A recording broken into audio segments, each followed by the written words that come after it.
வாழ்த்துக்கள் வாழ்த்துக்கள் தர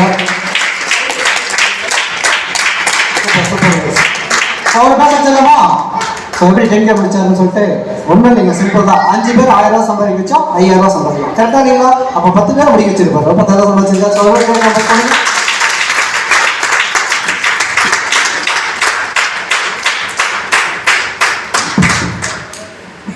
என் பேர் ரங்கசாமி, நான் திருப்பூர் தான்.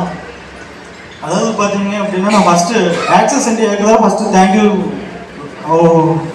என்ன சொல்கிறது அப்படின்னா, எனக்கு என்ன பேசுறதுனே தெரியல. ஏன்னா நேற்றுலேருந்து பார்த்தீங்க அப்படின்னா சதீஷ் சார் தான் எனக்கு ஃபஸ்ட்டு இந்த பிஸ்னஸில் வந்து இன்வால்வ் பண்ணி விட்டார். அதுக்கப்புறம் பார்த்தீங்க அப்படின்னா இந்த மாதிரி நீங்கள் அச்சீவ் பண்ணிட்டீங்க அப்படிங்கும்போது நானும் ஒரு பெரிய பர்சன்டேஷனோட அதான் நான் ஃபஸ்ட்டு ஒன்று சொல்லிக்கிறேன். அதாவது நான் 10 வயசில் வந்து இந்த மாதிரி ஸ்டேஜ் ஏறி இருக்கேன். அதுக்கப்புறம் 17 வருஷம் கழிச்சு தான் இந்த மாதிரி ஒரு ஆப்பர்ச்சுனிட்டி கிடைச்சது.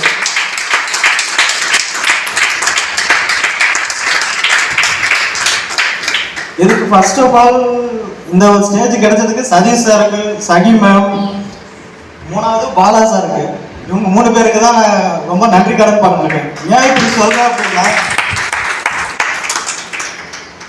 நான் சதீஷ் சார் வந்து ஃபர்ஸ்ட் மிஸ்ஸஸ் தான் இந்த ஜாப்பை வந்து சரி பார்ட் டைம் ஜாப் இருக்கு அப்படின்ட்டு ஸ்டார்ட் பண்ணாங்க. அதுக்கப்புறம் சதீஷ் சார் தான் வந்து வீட்டிலேயே வந்து கைட்னஸ் கொடுத்தாங்க, இந்த மாதிரி ரெஃபரன்ஸ் பண்ணுங்க, இந்த மாதிரி ஒரு அச்சீவ்மெண்ட்டுக்கு வரலாம் அப்படின்ட்டு ஒரு குட் தாட் கொடுத்தாரு. அந்த பேசிக்கா அந்த அவங்க கொடுத்த கைட்லைன்ஸ் மூலயமா தான் என்னால் இந்த 10K அச்சீவ் பண்ண முடிஞ்சது. அதுக்கப்புறம் பார்த்தீங்க அப்படின்னா பாலா சாரோட ஃபியூச்சர் அவர் வந்து தினமும் வந்து ஹோஸ்ட் பண்ணுவார். அந்த ஹோஸ்டில் பார்த்தீங்க அப்படின்னா அவர் லைஃப்பில் நம்ம ஒவ்வொன்றும் இந்த மாதிரி தான் தடுக்கி விழுந்திருப்போம். நான் இந்த மாதிரி தான் வந்தேன். அவரோட ஒவ்வொரு கதையும் கேட்டு நானும் ஒரு இன்ஸ்பிரேஷனாக தான் பார்க்குறேன். ஏன்னா நம்ம ஒரு மேடை கிடைச்சா மட்டும்தான் நம்ம ஒரு முன்னாடி வர முடியும். நமக்கான ஒரு பிஸ்னஸ் தாட்டு என்ன சொல்கிறது அப்படின்னு பார்த்தீங்கன்னா, நமக்குன்னு இங்கே பல பேர் இருக்கும், எல்லாருக்குமே ஒரு ஐடியா இருக்கும், ஒவ்வொருத்தவங்களுக்கும் ஒவ்வொரு கஷ்டம் இருக்கும், ஒவ்வொருத்தவங்களுக்கும் ஒரு பிரச்சனைன்னு ஒன்று இருக்கும் லைஃப்பில். அதில் வந்து நமக்குன்னு ஒரு ஆப்பர்ச்சுனிட்டி கிடைச்சா மட்டும்தான் நம்ம இந்த மாதிரி ஒரு மேடையில் ஏறி நின்று பேச முடியும். அதே சமயத்தில் நம்ம யார் அப்படிங்கிறத நம்மளுக்கு காட்ட முடியும். அதுக்கு ஃபர்ஸ்ட் ஆஃப் ஆல் ஆக்சஸ் இண்டியாவுக்கு தான் நான் தேங்க் பண்ணிக்கிறேன்.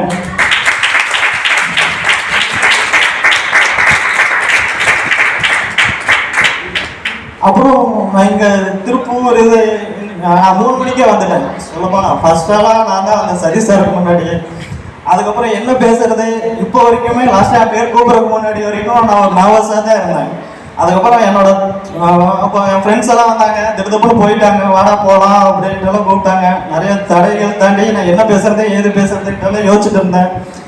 இப்போ இந்த ஸ்டேஜ் கிடைச்சிருச்சு. அதனால எனக்கு என்ன பேசுறது, ஏன்னா நான் பேச வேண்டியது எல்லாமே எனக்கு முன்னாடி சண்முக பிரியா மேம் அவங்க பேசுறதெல்லாம் நான் கேட்டிருக்கேன்.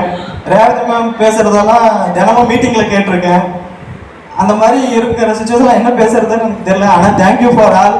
இந்த பிஸ்னஸில் கண்டிப்பாக பார்த்தீங்கன்னா ஜெயிக்கணும் அப்படின்னு நினைச்சீங்க அப்படின்னா, ஏன்னா ஃபர்ஸ்டெல்லாம் இந்த ஐடியாவே இல்லை. என் வீட்டில் என் ஒய்ஃப் ஸ்டார்ட் அப் பண்ணும்போது சதீஷ் சார் வந்து எக்ஸ்பிளைன் பண்ணும்போது நல்லா யோசித்தேன், இதெல்லாம் எப்படி வர்றது. இந்த உலகத்தில் எல்லாம் இன்டர்நெட்டு தான், இன்டர்நெட்டில் எல்லாமே தெரியும். ஆனால் இப்போ ஒரு கம்பெனி நேம் போட்டால் இப்போ இவங்க கொடுத்த சர்டிஃபிகேட் யாருமே நம்ப மாட்டோம். அது என்ன ஏதுன்னு நம்ம வெரிஃபை பண்ணுவோம், இல்லாட்டி நம்மளுக்கு யாராச்சும் ஒருத்தவங்க சொல்லுவாங்க. அந்த மாதிரி நான் எல்லாமே வெரிஃபை பண்ணி அதுக்கப்புறம் இதில் பிஸ்னஸில் நம்மளை சாதிக்க முடியுமா